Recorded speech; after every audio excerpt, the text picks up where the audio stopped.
दोस्तों, इस दुनिया में आपको राम नाम के बहुत से व्यक्ति मिल जाएंगे, लेकिन ऐसा कोई भी व्यक्ति मौजूद नहीं है जिसका नाम रावण हो। जबकि रावण एक बहुत बड़ा महाज्ञानी विद्वान ब्राह्मण था। राजाधिराज लंकाधिपति महाराज रावण को दशानन भी कहते हैं।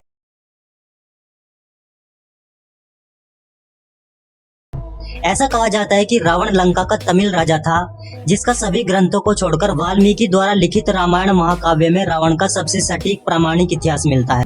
लेकिन फिर भी रावण से जुड़े कुछ ऐसे फैक्ट हैं जो आपने शायद ही आज से पहले कहीं सुने या पढ़े होंगे।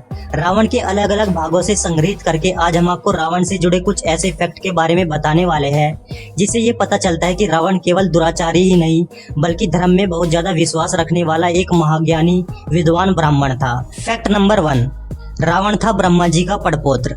दोस्तों, रावण के दादाजी का नाम प्रजापति पुलत्स्य था, जो कि ब्रह्मा जी के 10 पुत्रों में से एक थे। इस तरह देखा जाए तो रावण ब्रह्मा जी का पड़पोत्र था।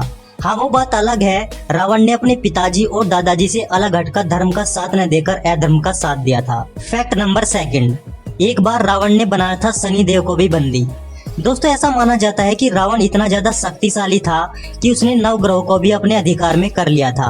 जबकि कथाओं में यह भी बताया जाता है कि जब मेघनाथ का जन्म हुआ था तब रावण ने 9 के 9 ग्रह को 11वें स्थान पर रहने के लिए कहा था, ताकि उसे अमरता का वरदान मिल सके। लेकिन शनिदेव ने ऐसा न करने से मना कर दिया और वह 12वें स्थान पर विराजमान हो गए, जिससे रावण इतना ज्यादा नाराज हुआ कि उसने शनिदेव पर आक्रमण कर दिया और यहाँ तक कि कुछ समय के लिए उन्हें बंदी भी बना लिया। और वहीं रावण यह भी जानता था कि उसकी मौत विष्णु के अवतार के हाथों लिखी हुई है और विष्णु भगवान के हाथों मरने से ही उसको मोक्ष की प्राप्ति होगी और उसका असुर रूप का विनाश होगा। फैक्ट नंबर 3, रावण के 10 सिरों के पीछे की पौराणिक कथा। दोस्तों, हम सबने अक्सर रावण के 10 सिर होने की कहानियां सुनी हैं, जिसमें 2 प्रकार के मत बताए जाते हैं। पहले मत के अनुसार रावण के 10 सर नहीं थे, जबकि वह केवल एक 9 मोतियों की माला से बना भ्रम था, जिसको उनकी माता ने उनको दिया था। वहीं दूसरे मत के अनुसार जब रावण शिव जी को प्रसन्न करने के लिए घोर तप कर रहा था, तब रावण ने खुद अपने सिर को धड़ से अलग कर दिया था। जब शिव जी ने उनकी भक्ति देखी तो उनसे प्रसन्न होकर हर टुकड़े से एक सिर बना दिया था, जिससे कि रावण के 10 सिर बने थे। फैक्ट नंबर 4, एक यज्ञ जिससे हो सकती थी रावण की जीत। दोस्तों, जब रावण युद्ध में हार रहा था और अपनी तरफ से अंतिम शेष प्राणी सिर्फ रावण ही बचा था, तब रावण ने यज्ञ करने का निश्चय किया जिससे तूफान आ सकता था। लेकिन इसके लिए रावण को पूरे यज्ञ के दौरान एक जगह बैठना जरूरी था। लेकिन जब श्री राम जी को इसके बारे में पता चला तो श्री राम जी ने बाली पुत्र अंगद को रावण के यज्ञ में बाधा डालने के लिए भेजा। लेकिन कई प्रयासों के बाद भी अंगद यज्ञ में बाधा डालने में सफल नहीं हुए। तब उसके बाद अंगद इस विश्वास से रावण की पत्नी मंदोदरी को नीचे घसीटने लगा कि रावण यह देखकर अपना स्थान छोड़ देगा। लेकिन रावण फिर भी अपनी जगह से नहीं हिला। तब मंदोदरी रावण के सामने चिल्लाई और उसका तिरस्कार किया और श्री राम जी का उदाहरण देते हुए कहा कि एक श्री राम है जिसने अपनी पत्नी के लिए युद्ध किया और दूसरी तरफ आप जो अपनी पत्नी को बचाने के लिए अपनी जगह से भी नहीं हिल सकते। यह सुनकर अंत में रावण उस यज्ञ को पूरा किए बिना ही वहां से उठ गए। फैक्ट नंबर 5, एक श्राप की वजह से नहीं कर सका रावण सीता माता को स्पर्श। दोस्तों, आपने पूरी रामायण के दौरान देखा होगा कि जब रावण सीता माता को बंदी बना लेता है तो माता सीता को पूरी रामायण में कहीं भी स्पर्श नहीं कर पाता। अगर आपको इसके पीछे का कारण नहीं पता है तो हम आपको बताते हैं।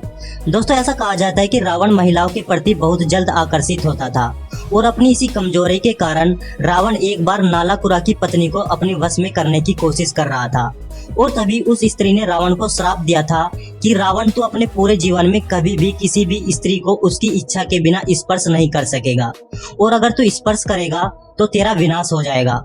और यही कारण था कि रावण ने कभी भी सीता माता को छुआ तक भी नहीं था। फैक्ट नंबर 6, शिवजी ने दिया था रावण को उसका नाम। दोस्तों, शिवजी ने रावण को ही रावण का नाम दिया था। ऐसा बताया जाता है कि रावण शिवजी को कैलाश से लंका ले जाना चाहता था, लेकिन शिवजी इसके लिए राजी नहीं थे। तो रावण ने पर्वत को उठाने का प्रयास किया, इसलिए शिवजी ने अपना एक पैर पर्वत पर रख दिया, जिससे रावण की उंगली उसके नीचे दब गई और दर्द के मारे रावण जोर जोर से चिल्लाने लगा। लेकिन शिवजी की ताकत को देखते हुए भी उसने शिव तांडव किया। शिवजी को ये देखकर बहुत अजीब लगा कि दर्द में होते हुए भी रावण ने शिव तांडव किया, तो शिवजी महाराज ने उसका नाम रावण रख दिया, जिसका अर्थ होता है तेज आवाज में दहाड़ना। फैक्ट नंबर 7, एक बार रावण ने किया था भगवान राम के लिए यज्ञ। दोस्तों, रावण में एक जगह यह भी बताया गया है कि रावण ने भगवान राम के लिए भी एक यज्ञ किया था और यह यज्ञ रावण के लिए बेहद जरूरी था, क्योंकि लंका तक पहुंचने के लिए जब श्री राम की सेना ने पुल बनाना शुरू किया था, तब शिव जी का आशीर्वाद पाने से पहले रावण को राम जी की आराधना करनी पड़ी थी।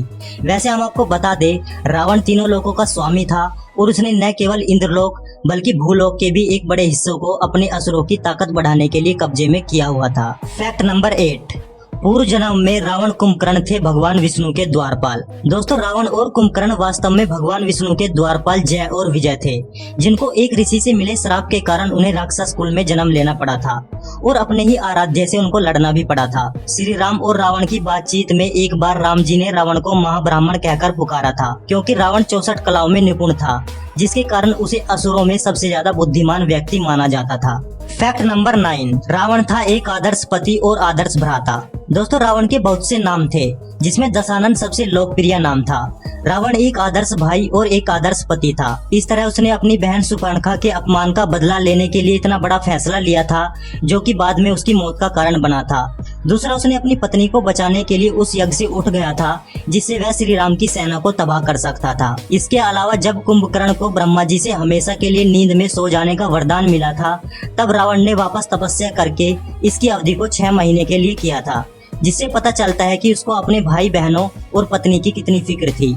और दोस्तों, हम आपको बता दें, भारत और श्रीलंका में ऐसी कई जगह हैं जहां आज भी रावण की पूजा की जाती है। फैक्ट नंबर 10, रावण था अपने समय का महान वैज्ञानिक और खोजकर्ता। दोस्तों, रावण अपने समय का विज्ञान का बहुत बड़ा विद्वान भी था, जिसका उदाहरण पुष्पक विमान था, जिससे पता चलता है कि उसे विज्ञान की काफी ज्यादा परख थी। और वहीं भारत का क्लासिकल वाद्य यंत्र रुद्र वीणा की खोज भी रावण ने ही की थी। रावण शिव जी का इतना बड़ा भक्त था और दिन रात उनकी ही आराधना में लगा रहता था। फैक्ट नंबर 11, कई स्थानों पर आज भी होती है रावण की पूजा। दोस्तों, दक्षिण भारत और दक्षिण पूर्वी एशिया के कई हिस्सों में रावण की पूजा आज भी की जाती है और अनेकों संख्या में उनके भक्त भी है। कानपुर का कैलाश मंदिर साल भर में एक बार दशहरे के दिन खुलता है, जहां पर रावण की पूजा होती है। इसके अलावा रावण की आंध्र प्रदेश और राजस्थान के कई हिस्सों में पूजा की जाती है। फैक्ट नंबर 12, लंका नगरी थी उस दौर की स्वर्ण नगरी।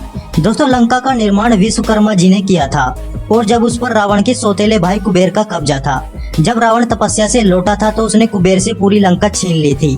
ऐसा कहा जाता है कि उसके राज में गरीब से गरीब का घर भी सोने का कर दिया गया था, जिसके कारण उसकी लंका नगरी विश्व भर में प्रसिद्ध थी। दोस्तों, इन सभी फैक्ट्स में से ऐसा कौन सा फैक्ट था जो आज तक आपको मालूम नहीं था? हमें नीचे कमेंट करके जरूर बताएं। और साथ ही अगर वीडियो पसंद आई हो तो प्लीज वीडियो को लाइक करके चैनल को सब्सक्राइब भी जरूर कर ले, क्योंकि हम इस चैनल पर इस तरह की इंटरेस्टिंग वीडियो लाते रहते हैं। तो दोस्तों, आज के लिए बस इतना ही। मिलते हैं नेक्स्ट वीडियो में। तब तक के लिए हंसते रहिए, मुस्कुराते रहिए और अपना ख्याल रखिए। Thank you so much.